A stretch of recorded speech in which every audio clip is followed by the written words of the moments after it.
In this video, I've compiled 10 effects that you can easily do on music videos inside of Premiere Pro. First effect for this video will be creating these light rays, just like we can see over here. First thing you'll do is to hold Alt and drag these upwards to make a duplicate. Go to your effects, add a luma key. I'll disable this video first so that you can see what's happening. I'll tweak my threshold and cutoff so that I only have a mask of the brightest parts of the image somewhere here. I think I have what I need. Go back to your effects, add VR glow. I'll increase the brightness just a little bit first and then play around with the luma threshold and the glow radius. Once that is established, go back to your effects and drag a directional blur. Put it right there. I think at around 10 we have something, and now tweak the direction so that these lights have a direction which they follow. I'll go with 180 degrees so that they go from up going downwards, and I think you can also increase this blur length later on. We can re-enable video that is right beneath so that you can see what's happening. Change the blending mode to somewhere around lighten or screen and reduce the opacity. I'll take it up to around 70s. I'll go back to the blur length and increase it up to 40, and you kind of see those lights popping up in the background. Our next effect is closely related to the first one. Simply duplicate and look for a channel blur.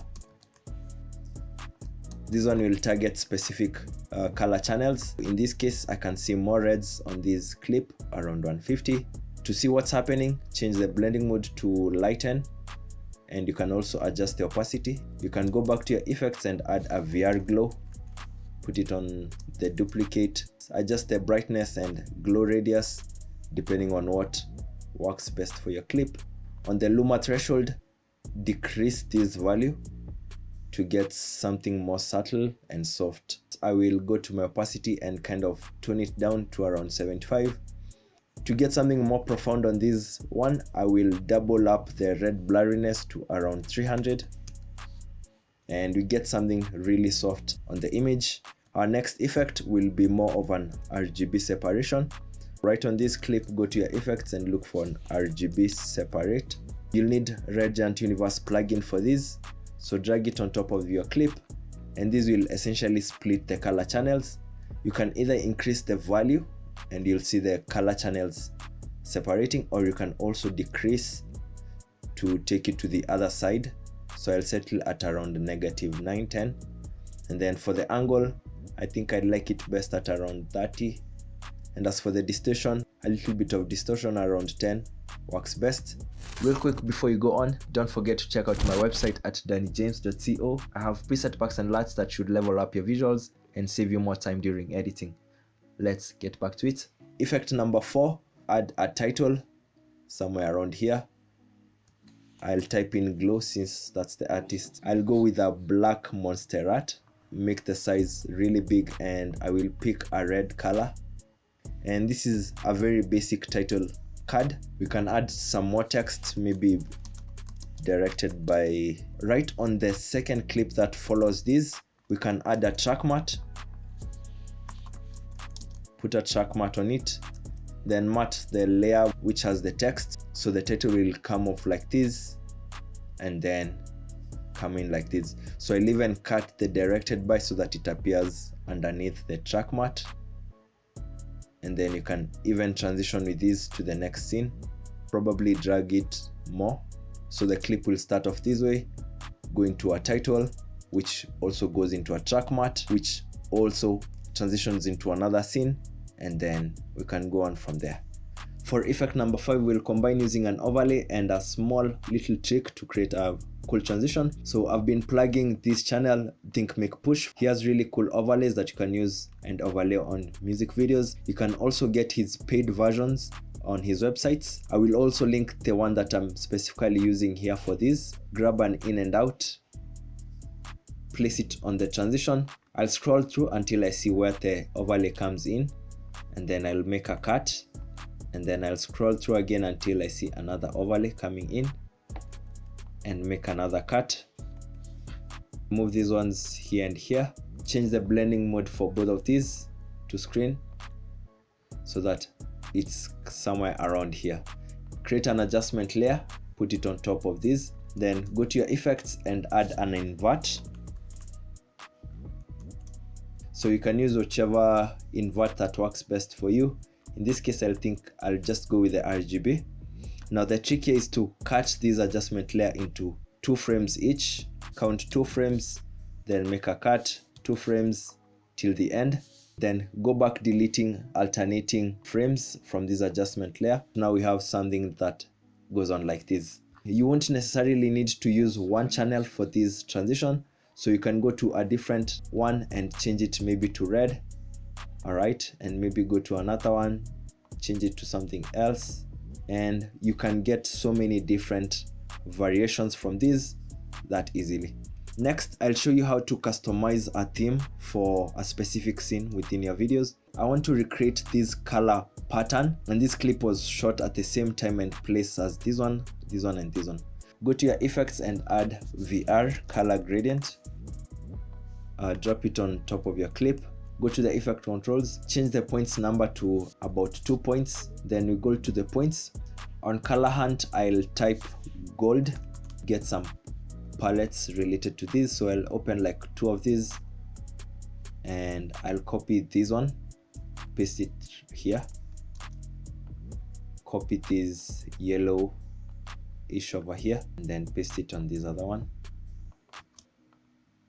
And thereafter you can adjust the gradient power and you can see how they fluctuate and or how they distribute each other. Keep it at around 18. I think it's a bit seamless. We can increase the gradient blend so that they are a bit more dispersed. Again, it's a matter of trial and error before you find something that works immediately. Change the blending mode. In this case, I think overlay will work, and I will reduce the opacity up to around 40s. We are pretty close without the VR, with the VR. Finally, we need to add a vignette. Open your Lumetri color, scroll down to vignette, and we want to introduce those blacks on the edges. I think that's good, and you can further change the temperature, whether to increase or decrease, to support your look. If for example you are going for a more bluish look, and our color hunt would go with something like this. Probably let me copy these 2 colors, and I think it's pretty coming close, and it also gives us a complete contrast from this other one. 7th effect for this tutorial, right on this clip I'll add a mosaic. It's under stylize. Put these to 150 each. You can also enable sharp colors if that's what you want. Then I want us to add a mask that goes around the heads of each artist. Right at the beginning I'll get the free draw bezier, or I'll actually add this polygon. I'll click once again to add another one so that I can track these 2 faces. Add a keyframe for mask path for each of the masks that you've added. If you have 2 faces or 2 or more items that you need to mask, a few frames, then just make that mask follow the movement.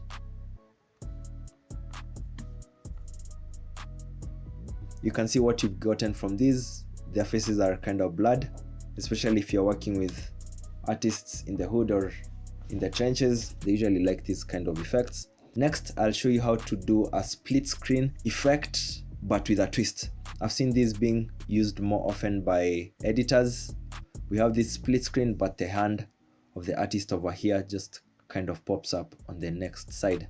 To do this, you'll need to go to After Effects and rotoscope the subject. In this case, I've already done that. So right above, I have this layer from After Effects, which has the roto brush, and right below we have everything else. To make this work, drag the 2 clips, go to your effects, add a crop, add it on the background, which is the clip which doesn't have the roto. Crop it from the right 50. You can add these safe margins or these guides to help you.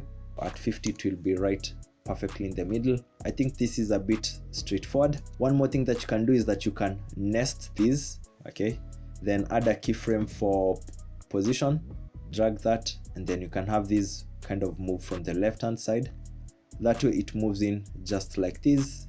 You can also add keyframes to this video, which is right beneath. Add position keyframes.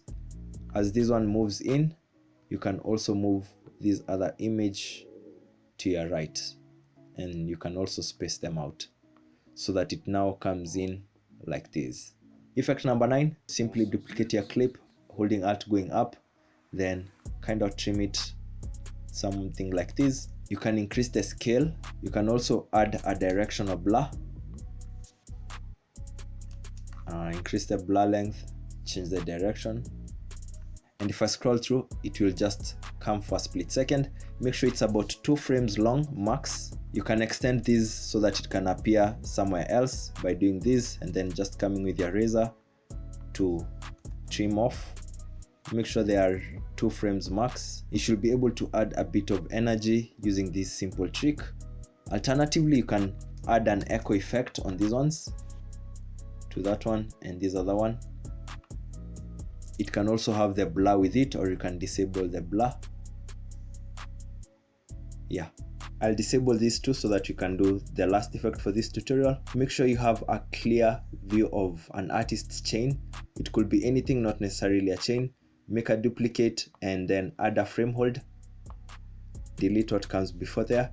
Make sure to also add a marker by hitting M so that it's somewhere around on your timeline. Then get the free draw bezier on your opacity and draw a quick mask around the pendant of the chain or whatever you've chosen to highlight. That's my mask over there. Right click and nest that selection. Within the nest, make sure you've extended this so that you have more time within this space. Drag everything to my left hand side and make sure it ends right on this marker. From our effects, we'll add a tint so that you can make it more conspicuous. I'll go with an orangish mode. We can also add a glow. I'll use the Red Giant Universe glow. Tweak your glow settings until you have something that is very smooth and not too much. I've reduced the fall off, the size and the threshold a ton, and also the intensity. Then go to your motion, click on the anchor point and move that point so that it's central to the chain. Now add keyframes for position, scale and rotation. I'll drag these keyframes till the end since this will be our final place. Then go to the beginning, click on motion so that you can move it manually like this. Make sure the rotation starts at 0 and do the same for the scaling. Move this to the beginning and then just move it around a couple of times while also increasing the scaling and while also rotating it.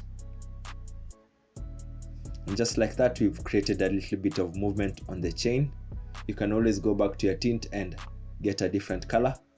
I think red is also good. I think this frame should be accounted for so that it just falls perfectly. And this can also be used as a transition. So if this clip was, let's say, around here, then this would play out like this and then join. Yeah. If you made it this far, thank you so much for watching this video. And if you did enjoy this one, then I'd recommend watching this other video here. My name is Dan James. See you guys on the next tutorial. Peace.